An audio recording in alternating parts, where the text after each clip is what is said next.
Hey everybody, my name is Haley and welcome to my channel. Today I'm going to be talking about all of the books that I read in October. Turns out there wasn't that many. I thought I would read more. I really enjoy reading in the fall and winter months, but this year has been crazy. It's been absolutely crazy. So October's been very busy for me and I haven't had a chance to read a lot. Kind of paired with being in a bit of a reading slump because one of the books that I read. So as far as goals go, I didn't read as much as I wanted to. In October, I ended up reading 7 books in total, 5 horror books, 1 romance, and 1 short story, which I guess doesn't really count, but it was printed as its own book. So I'm gonna count it. As far as ratings go, I read 1 3-star book, 2 4-star books, and 4 4.5-star books. Overall, reading-wise, like content-wise, it was great. There were other books that I started and then just didn't have a chance to finish. Spent many nights not reading at all, and I don't like that really. Let's talk about the books that I read. We'll go from lowest rating to highest rating. The book that I really didn't enjoy that much I read in October is The Year of the Witching by Alexis Henderson. This book has gotten a lot of buzz. A lot of people have been talking about it, especially on BookTube, and it does have fairly good ratings on Goodreads, so I don't know why I didn't like it in particular. The story takes place in this community called Bethel, and it's almost like a cult-like community, and Prophet controls all of it, and he is like their savior, their leader. He's like kind of everything to them. We're following our main character, Emmanuel, who is known because her mother consorted with witches. Now, Bethel is surrounded by like this forest called the Deadwood, which is where the witches kind of like stay, and that's where Emmanuel's mom ran off to and then came back to give birth to her. So she kind of is seen a tiny bit as an outcast, but they say she's an outcast, but it doesn't, I don't know, the continuity between things that happen in the story were not like there for me. So like I said, they made her out to be an outcast, but she wasn't really. I don't know how that works. But anyways, she ends up going into the Darkwood for whatever reason, and she comes across the witches, and they give her her mom's diary. She's very interested in this because her mom died giving birth to her, so she's never really known her mom. So she's really excited to have her diary. While in the Darkwood, she kind of triggers something, and all of a sudden Bethel is being hit by all these different plagues. Emmanuel has this feeling that she has to be the one to stop the plagues. She ends up kind of pairing up with the prophet's son and presumed heir Ezra as they battle the plagues. I thought this book was creepy. I thought it had like such a great concept, but the execution was just not there for me at all. It was actually a struggle for me to finish it. Unfortunately, I am one of those people that once I start a book, I do have to finish it. So I just like trudged through it, and that's kind of what threw me into a reading slump for the rest of the month. It just didn't feel like anything happened. I just didn't understand any of it. It felt messy, kind of. My thoughts are kind of everywhere about it because it felt like it was supposed to be a really good book and just didn't vibe well with me. I did give it 3 stars because there were certain parts that I liked. I liked the idea of a story set in Bethel. I liked the overall like outline of the story.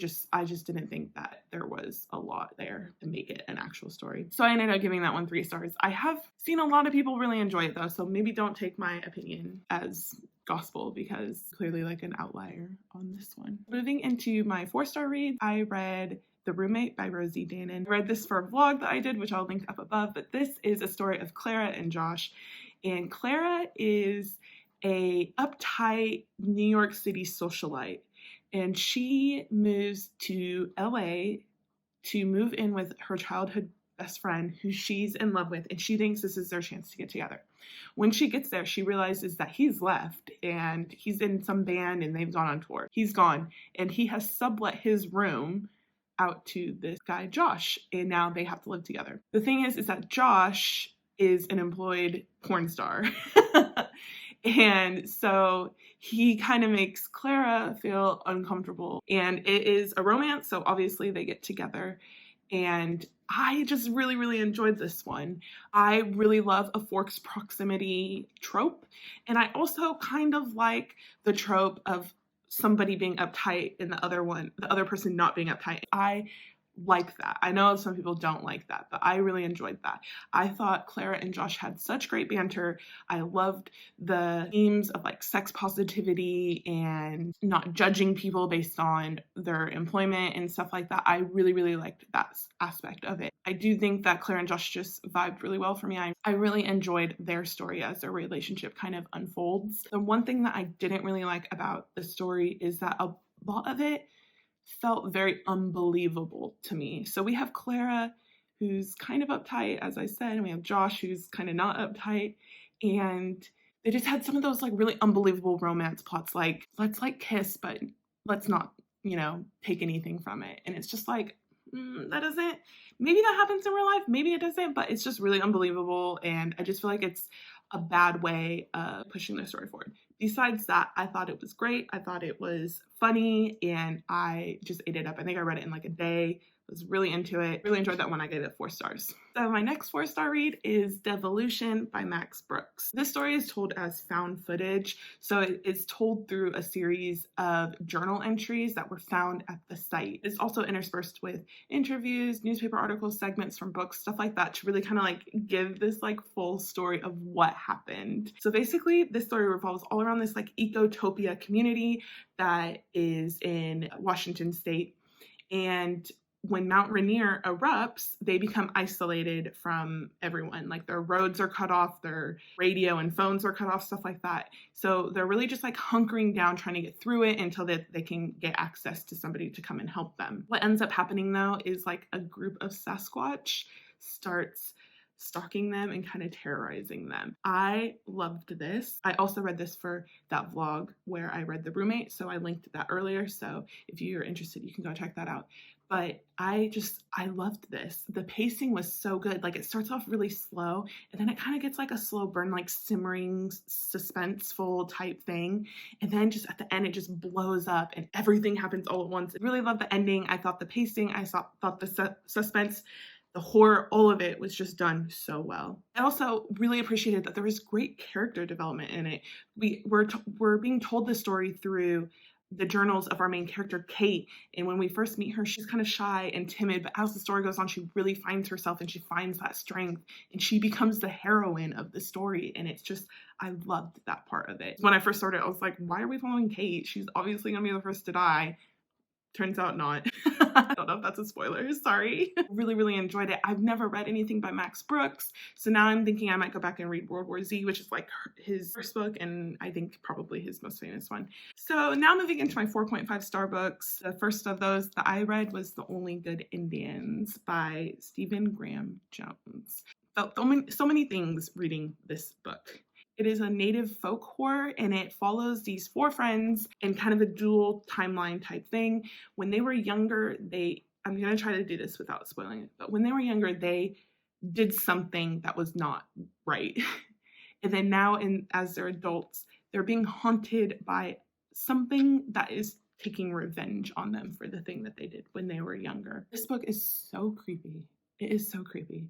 At times it moves really slow. At times it's just so fast and you don't really know what's happening. But it was just so worth it. It really resonated with me. I ended up having to put it down for a couple days because it was so gory. But besides that, like once I got over that, it was just great. And I just loved it. I thought it was a great horror book. It genuinely terrified me. The only thing that I didn't like, which is why I gave it 4.5 stars, is the ending compared to the rest of the book was really drawn out. Besides that, I thought it was expertly paced. I thought that the horror and the gore was great, and I just really enjoyed reading it. And I've never read anything by Stephen Graham Jones before, so I'm looking forward to kind of going back and reading his stuff. He seems to be like this really upcoming presence in the horror genre, so I'm very interested in reading some more of him. My next 4.5-star read was My Best Friend's Exorcism by Grady Hendrix. I can't even describe how much I liked this book. It was fantastic. I loved it. I buddy read this with my best friend Jessica, and she really liked it also. This story follows best friends Abby and Gretchen. They've been friends since they were younger, and as teenagers, they trip acid with some friends, and they all decide to go skinny dipping, and some weird things happen, and Gretchen ends up being possessed by the devil. Abby is the only one who really sees what's going on with Gretchen, and so a lot of the story is her trying to save Gretchen from her possession. At the same time, weird things are starting to happen, and Gretchen is increasingly getting almost more and more evil.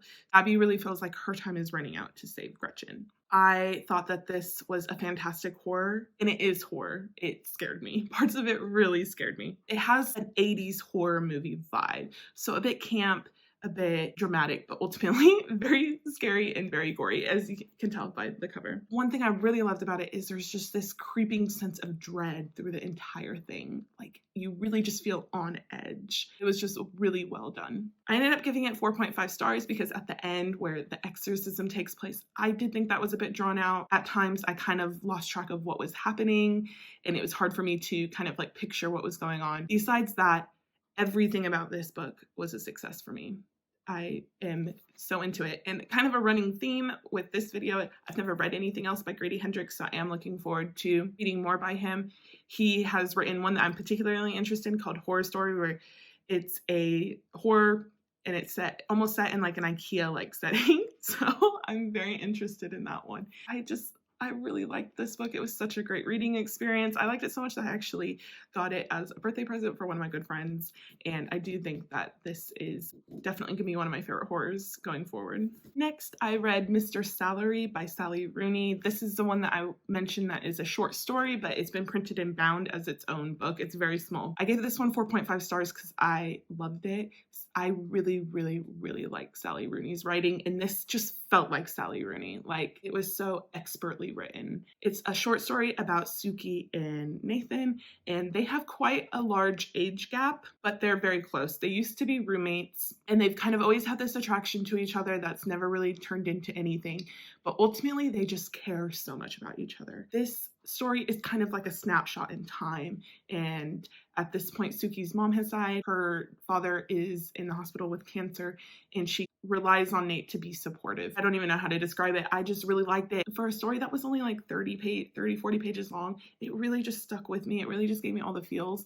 It gave me that kind of heartache feeling where at the end I was just like, oh, that just made me feel something. It's definitely more of a character-based story than a plot-based one. Kind of Sally Rooney style, where she's really focusing in on these characters, who they are, what draws them to each other. I loved it. In fact, I wish she would write a full-length book about it. So my last read of October is one that I actually started in September, and that is It by Stephen King. Oh my God, can't believe I finished this. I loved this so much. So much. I gave it 4.5 stars because it was just a fantastic story. I really love Stephen King's storytelling. I love that he can really place you in the setting, in the story. That's one thing that I think the story does really well. Its length lends itself to his storytelling.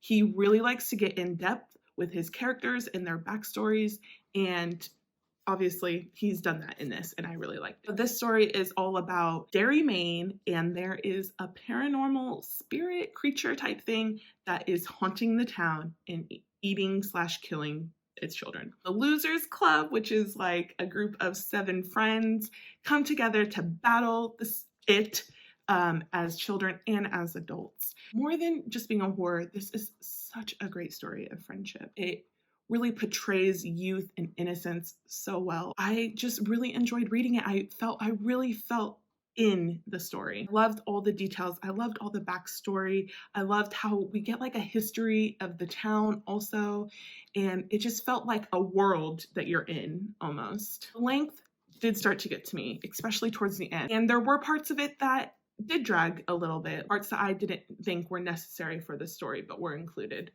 Stephen King books in general, they always kind of make me feel weird with like the types of ways that he talks about bodies and stuff. And I did feel uncomfortable the way he always was talking about people's bodies when it didn't feel necessary for the story or for information about the character. So that kind of creeped me out. So I would say length and that were the reason why this didn't get 5 stars for me. Other than that, I loved it. I love Pennywise as a villain. In fact, the It movies the original and the new ones, are some of my favorite horror films. And I loved the Losers Club as a group of friends.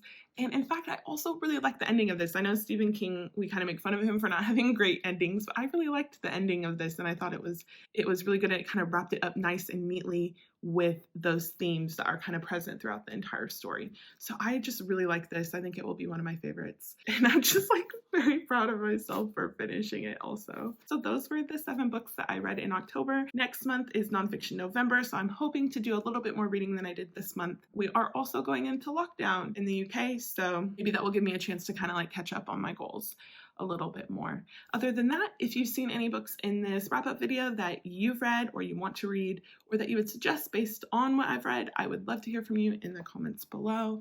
And as always, thank you so much for watching my videos. I really appreciate it, and I love interacting with all of you. I hope to see you in another one.